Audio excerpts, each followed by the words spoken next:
Welcome to the Salmon Runs YouTube. Enjoy the video.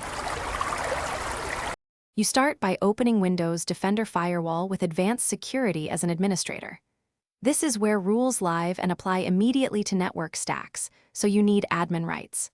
Once done, choose whether you want outbound blocking, inbound blocking, or both, because outbound stops the app from reaching the internet and inbound blocks external connections to it. Make sure you know the app path and whether it uses services. That determines whether to target the exe or a service host. You create a new outbound rule to stop the program communicating outward.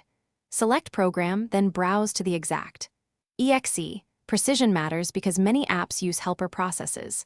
Next, choose Block the connection so Windows actively denies traffic instead of prompting.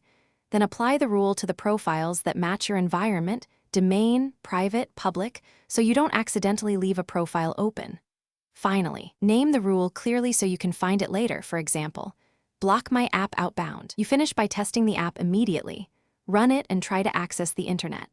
Check Task Manager or Resource Monitor to confirm the process is active and using 0 network bytes. If the app still reaches the internet, make sure you targeted the actual process.